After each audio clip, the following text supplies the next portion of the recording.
Hey everyone, welcome to the AP Euro DBQ review. So, as you know, our AP European History exam will be on May 13th at 1 p.m. Pacific Standard Time. So, it is a modified AP exam with only one question, which is a modified document-based question, which is going to last 45 minutes, and there will be an extra 5 minutes to submit your response online. So, let's talk about the question itself and what it expects us to do. Like any DBQ, it's going to be basically the same thing we've been practicing this whole year, but it's going to be modified in these few ways. So there's going to, instead of 7 sources like the original DBQ, there's going to be 5 historical sources, and one of them will be a non-text based source. And the question will have the writer respond to the prompt with a historical defensible thesis or a claim that establishes their line of reasoning. And secondly, it will describe a broader historical context relevant to the prompt. Third, it will support an argument in response to the prompt using at least 4 of those documents. Fourth, it will use at least 2 additional pieces of specific historical evidence that is not found in the documents relevant to the argument at hand. Fifth, it will have the writer use 2 documents and explain how or why those 2 documents' point of view, purpose, historical situation, and or audience is relevant to the argument. And lastly, it will use evidence to corroborate, qualify, or modify an argument that addresses the prompt at hand. So in this video, we're going to focus on the second one, which is describing a broader historical context relevant to the prompt, aka contextualization. Due to current circumstances, the rubric for the AP History DBQ rubric has been modified, but the contextualization point is still the same as it has been. So, as I said previously, to get 1 point on contextualization, you have to describe a broader historical context relevant to the prompt. So, the College Board describes earning this point as relating the topic of the prompt to broader historical events, developments, or processes that occur before, during, or continue after the time frame of the question, and it will not be awarded for merely a phrase or a reference. So your contextualization has to be pretty specific, but usually you can nail into 1 or 2 sentences if you're specific enough and you get straight to the point.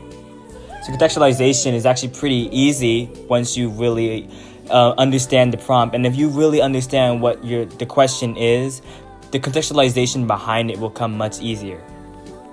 So let's just take a few examples and see how we can contextualize these topics so that we can really write a strong essay analyzing documents with the proper context to start it off and go into a thesis and an evidence later. Because usually context comes first. Most writers will use it first because it comes easier, and because context is it zooms out on the time period you're focusing on, it's a great gateway into starting your essay and introducing the concepts. Contextualization is one of those things that is outside evidence. It's going to basically rely on how much knowledge you have of European history concepts. Before the day of the exam, you won't even know what the question is going to be. So you have to be prepared from anything from starting from the Renaissance until leading up to World War I, because this is a modified exam, obviously, so it's going to go up into Unit 7 for AP Euro. So let's talk about another question here.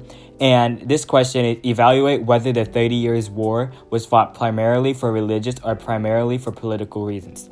Here's one example of how a student contextualized the 30 Years' War. Prior to the 30 Years' War, Luther had been spreading his ideas of Protestantism and individual interpretation of the Bible. As a result, European states were divided about the Catholic Church holding them together. The religious tension primarily between the Holy Roman Empire and France, but the period prior to the 30 Years' War. So in this example, the writer contextualized right before the 30 Years' War and explained why it even got started. Unlike the last example, which was focusing on why it got started for the French Revolution, this one it actually talks about the causes of the 30 Years' War instead.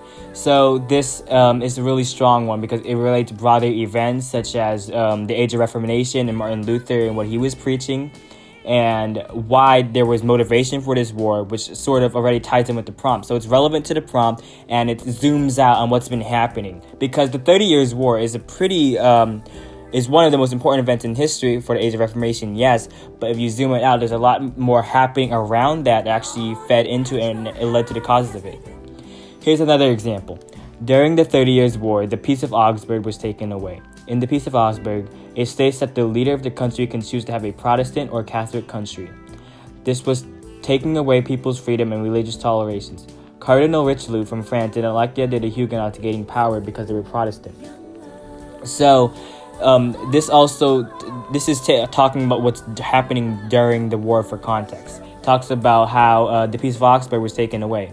And you notice how they name dropped the Peace of Augsburg. So, not only did they, have a specific example, they explain why is it significant. They didn't just say during the 30 Years' War, the Peace of Augsburg was taken away. What is the Peace of Augsburg? Well, they say that states that the leader of the country can choose to have a Protestant or Catholic country.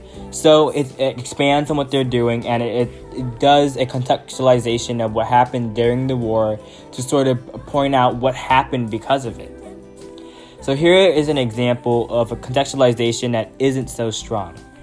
The 30 Years' War sparked large amount of disruption in Europe. Although it involved primarily the French Huguenots and the Holy Roman Empire, the Catholics, it caused many other European countries to be involved. So, this is an accurate response, yes, but it does not point a clear link to why the war even began in the first place. It only says that it caused many other countries to be involved. Why did they want to be involved? That's what we're asking when we're reading this. So the writer may have been right and may have had the right idea what to write, but he or she could have followed up with some discussion of why other countries were involved, and it would explain why the war even got started in the first place.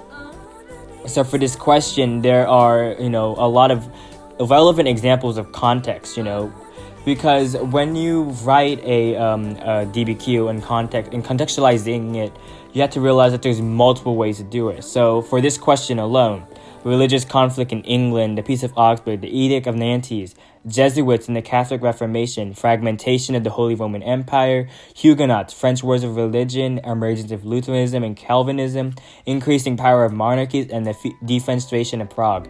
These are so many examples that you can use to contextualize it, and honestly, you need to know what you're writing about to really earn a contextualization point, because it has to be specific, it has to be a so what to it. It has to be an evidence and analysis part to your context, and it can't be random. It has to be during, before, after that time period. But if it's during it, before, and even after it, it may happen during the same time, but it sometimes may not even be related, because during this time, the age of exploration was taking place, and you could talk about Christopher Columbus sailing the ocean, and that won't earn you a point for contextualization because it does not relate to the topic. While the Peace of Augsburg or religious conflict is happening during the age of Reformation, same time period, and it has a tie-in with the prompt. Contextualization pretty much focuses on painting a picture right before you go into your thesis and your argument. It provides a background of what's to happen, and it sets a canvas for your essay. And for example, in pop culture, Star Wars actually contextualizes their films right before it really begins. So when it starts by saying a long time ago in a galaxy far, far away, and it goes into detail about the characters, events, and whatnot, that's contextualization right there. It's going to give you an understanding of the film, and it shows you what to expect from it because of the context. And contextualization actually focuses on a few skills that we've been practicing for a long time now. Cause and effect, and, analyzing primary sources. You can get a lot of inspiration for contextualization from the documents you're reading. And contextualization can range far and wide. As long as it somehow relates to your prompt, it will earn you that point. As long as it's specific enough, it relates to your prompt enough, and it's cohesive and coherent with your argument. If you're struggling with the concept of contextualization, I highly suggest for you to read DBQ prompts and read a strong thesis paragraphs with contextualization point. And even write your own responding to these prompts, because the more you write, the more you practice, the more likely you're going to be able to nail this contextualization point. No sweat, because it'll become habit to you, just starting off your paragraph with that context and going to your thesis and then beginning your argument in analyzing those documents. In the next video, I'm going to talk about the thesis and claim, which is in the same paragraph usually as contextualization, but comes right after it. So we're going to go in order of this, and then we're going to evidence and analysis after that. And then we're going to go over what to do on the day of that AP exam and how to tackle this DBQ and see what you can do with it in those assigned 45 minutes. But thank you for watching. I hope you enjoyed.